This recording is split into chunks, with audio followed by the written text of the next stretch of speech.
Terlihat, Lipan dibawa ke markas pria bertopeng, dan di sana pria bertopeng berhasil mengekstrak batu giok itu menjadi pil. Pil tersebut diberikan kepada Lipan. Karena khasiatnya sangat luar biasa. Lipan awalnya sempat ragu karena ia takut pil itu adalah racun yang dapat membunuhnya. Pria bertopeng berkata, untuk membunuhnya, ia tak perlu repot-repot membuat sebuah pil, karena kemarin malam ia juga bisa membunuhnya secara langsung. Mendengarkan hal itu, Lipan percaya dengan ucapannya. Di lain sisi, Bibi Tong mencoba membantu Bunga karena ia tahu Bunga sangat menyukai Ouyang. Ia pun telah membuat sebuah kecapi, namun belum ada senarnya. Agar kecapi itu mengeluarkan suara yang indah, mereka memerlukan senar yang bagus. Apabila kecapi itu telah jadi, Bunga harus menghadiahkan kecapi tersebut kepada Ouyang. Bunga menjadi sangat senang dan segera pergi untuk mencari senarnya. Setelah itu ia menemui si gendut dan menanyakan senar kecapi yang bisa mengeluarkan suara yang indah. Si gendut mulai mencari gulungan kitab mengenai kecapi. Setelah dapat, ia pun membaca isi dari gulungan tersebut yang mengatakan untuk bisa membuat kecapi mengeluarkan suara yang indah memerlukan sebuah senar yang terbuat dari sutra 1000 tahun yang berada di Gunung Wuling yang dijaga oleh seorang dewa. Bunga yang mendengarkan hal tersebut tanpa berpikir panjang langsung pergi ke sana.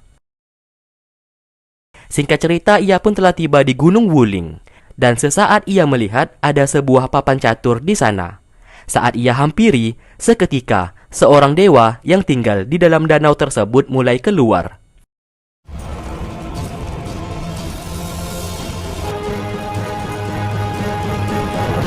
Bunga mengutarakan maksud kedatangannya.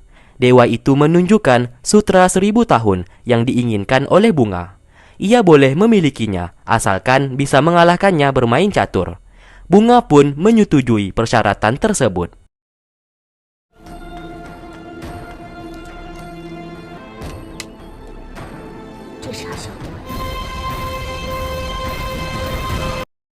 Di waktu bersamaan, si gendut berlari menghampiri Ouyang.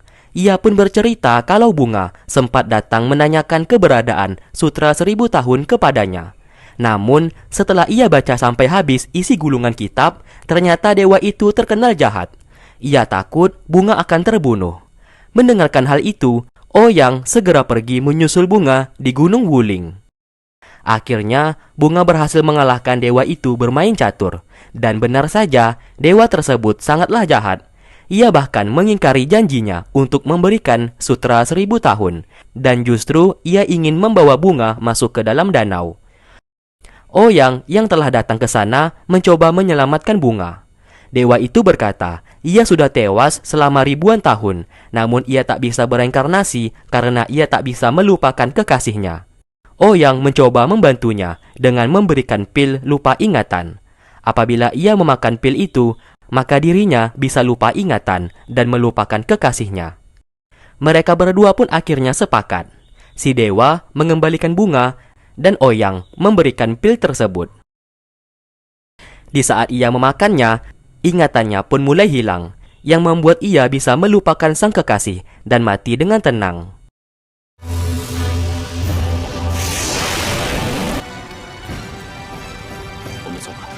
Singkatnya, saat kembali, Bunga memberikan sutra 1000 tahun, dan itu bisa dijadikan senar untuk kecapi, agar Ouyang bisa memainkan kecapi dengan suara yang indah. Melihat hal tersebut, Ouyang lalu menemui Bibi Tong, karena gara-gara Bibi Tong, nyawa Bunga hampir saja melayang. Bibi Tong meminta maaf karena ia tidak tahu kalau Bunga akan mencari sutra 1000 tahun. Padahal sedari awal, ia hanya meminta Bunga mencarikan senar kecapi yang biasa-biasa saja, bukan sutra 1000 tahun. Ouyang yang sudah terlanjur kesal lalu pergi dari sana.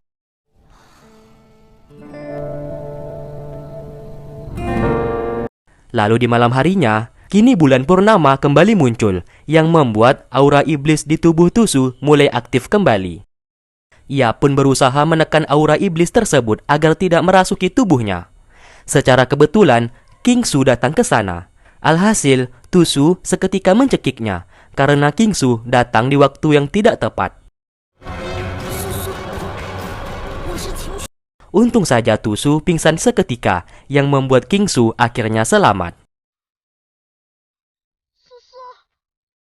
Setelah Tusu terbangun, Kingsu mencoba membantunya untuk menekan aura iblis tersebut. Namun ia justru diusir keluar karena Tusu tak ingin melukainya lagi. Terlihat Tusu merasakan sakit di tubuhnya karena terus menahan gejolak dari aura iblis. Sementara itu, siluman rubah datang ke sana dan mengira bunga sedang mengganggu Tusu. Oleh karena itu, ia pun menyerangnya. Mereka berdua justru bertarung di sana.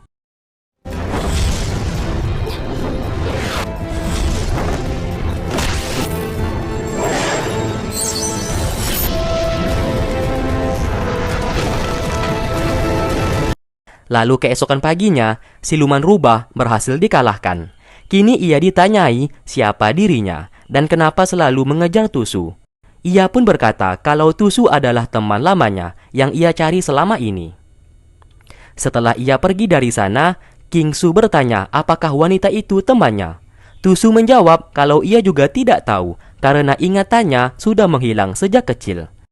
Sesaat Tusu menyadari kalau Kingsu seperti cemburu akan kehadiran wanita tadi. Ia pun mengalihkan pembicaraan dan hendak pergi dari sana. Setelah itu, Kingsu kembali ke kamar karena neneknya menelpon. Mereka berdua pun video call menggunakan cermin, yang dimana nenek Lin meminta Kingsu untuk segera membawa Tusu kembali ke desa Yudu. Kingsu saat ini belum bisa membawanya pulang karena aura iblis semakin kuat. Apabila aura iblis merasuki tubuh Tusu, maka Tusu berubah menjadi monster. Nenek Lin memintanya untuk segera membawa Tusu karena si nenek beserta patua di desa Yudu memiliki rencana untuk menekan aura iblis di tubuhnya. Belum sempat si nenek berbicara panjang lebar, Kingsu justru mematikan video call-nya. Saat ini, kasus baru muncul kembali, yang dimana terdapat banyak sekali para warga yang keracunan. Warga yang menjadi saksi berkata, belum tahu apa penyebabnya, karena mereka keracunan itu sedang bekerja dan tiba-tiba lemas dan pingsan. Sebelum kejadian itu, mereka semua tak sengaja melihat ada seekor siluman rubah. Mendengarkan hal itu, Tusu akan menangkap siluman rubah itu, sedangkan Oyang membuat obat penawar untuk menyembuhkan para warga yang keracunan. Setelah itu, Tusu membuat mekanisme jebakan di jalan umum dan berharap jebakan tersebut bisa menangkap siluman rubah.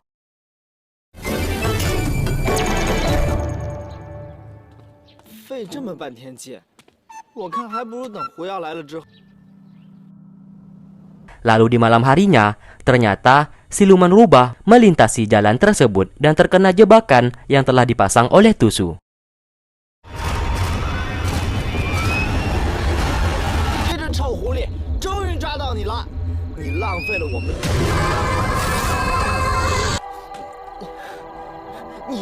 Tusu menyadari kalau siluman rubah merupakan wanita kemarin. Di saat ia mengubah wujud dari seorang siluman rubah menjadi seekor wanita, tiba-tiba Lukman sangat terkejut dan pingsan di sana. Setelah itu, Lukman dibantu agar bisa sadar kembali. Setelah ia terbangun, ia pun sangat ketakutan dengan wanita di sana. Karena belum ada namanya, kita sebut saja namanya Mawar. Oke, lanjut. Sesaat, Mawar menyebut nama Yusin, yang membuat Tusu bertanya dari mana ia mengenalnya. Mawar bercerita kalau di saat dulu, Tusu pernah menyelamatkannya. Namun karena peristiwa saat ini, Mawar pun dituduh yang telah meracuni para warga. Mawar menyangkalnya dan mengatakan kalau ia bukanlah pelakunya. Ia pun sesaat teringat kalau kemarin malam ia pernah melihat seorang pria misterius yang hendak meracuni salah satu warga. Untung saja ia berhasil mencuri pil tersebut. Tusu yang melihat pil itu segera menemui Oyang. Oyang berkata pil itu terdapat pengaruh iblis yang sangat kuat. Untuk lebih jelasnya, ia akan meneliti mengenai pil itu agar bisa menemukan obat penawarnya. Lalu, Tusu dan Kingsu mendatangi rumah warga yang terkena racun. Terlihat pria di sana sudah sadar kembali berkat obat dari Oyang, namun racunnya belum hilang 100%. Setelah pergi, King Su merasa heran karena yang terkena racun saat ini adalah 12 orang dan mereka merupakan pria dewasa dan tidak saling mengenal satu sama lain. Ia curiga penjahat yang meracuni 12 orang itu memiliki niat jahat. Seperti biasa, mereka selalu menemui si gendut yang mengetahui segala hal. Si gendut bercerita kalau 12 pemuda di kota mereka terkena wabah racun yang aneh. Ia curiga hal itu disengajai oleh penjahat yang ingin menguji pil buatan mereka. Lalu di malam harinya, Lukman kembali berulah. Ia secara diam-diam ingin menemui siluman rubah, yaitu Mawar. Namun di tengah perjalanan, ia justru tak sengaja melihat sekelompok orang yang membawa 12 orang pemuda yang kemarin keracunan dan dimasukkan ke dalam kereta. Ia pun sangat ketakutan dan hendak pergi dari sana, namun keberadaannya berhasil diketahui. Ia pun akhirnya ditangkap.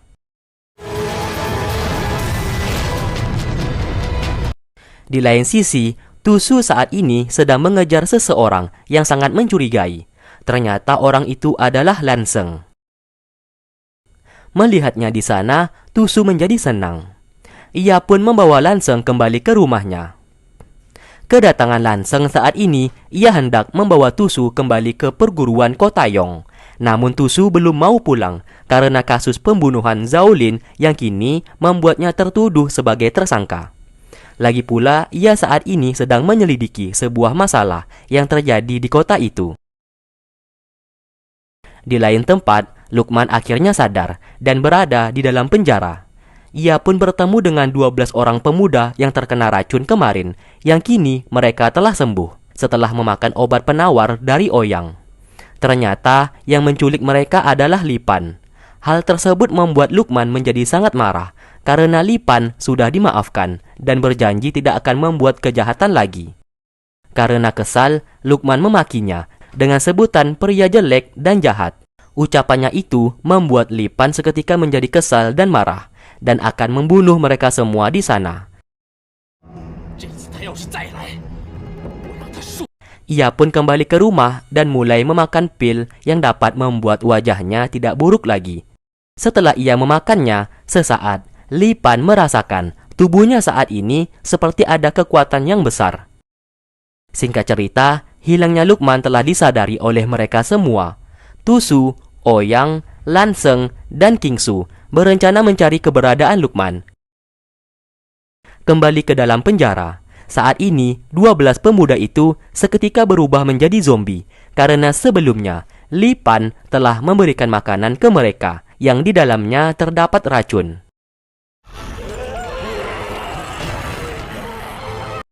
Alhasil, zombie-zombie itu langsung mengamuk dan tidak terkendali. Lukman yang berhasil keluar dari penjara langsung kabur dari sana. Akhirnya mereka semua datang ke rumah Lipan. Mereka sangat terkejut karena kupu-kupu pelacak milik King Su mengarah ke sana. Sesaat ada satu orang zombie yang hendak menyerang.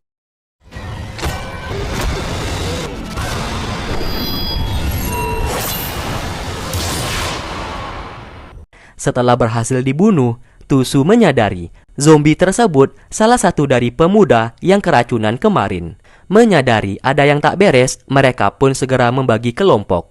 Dan Tusu bersama King Su akan menyerang Lipan yang diduga dalang dibalik semuanya ini.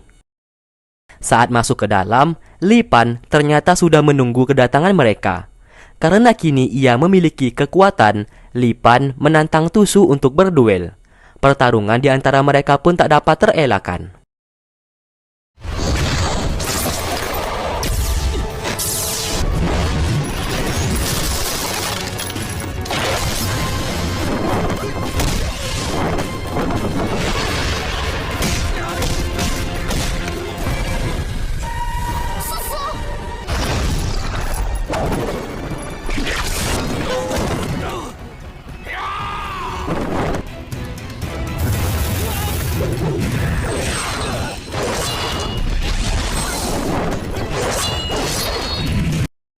Sementara itu, Lanseng yang berhasil menemukan Lukman sedang bertarung melawan para zombie.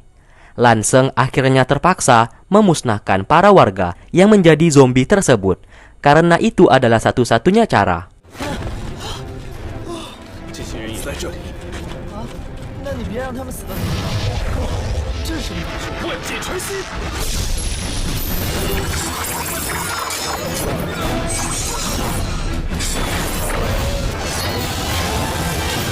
哇，这是。 Sedangkan Ouyang saat ini berhasil menemukan tungku obat raksasa yang ia curigai pil racun dibuat menggunakan tungku besar di sana.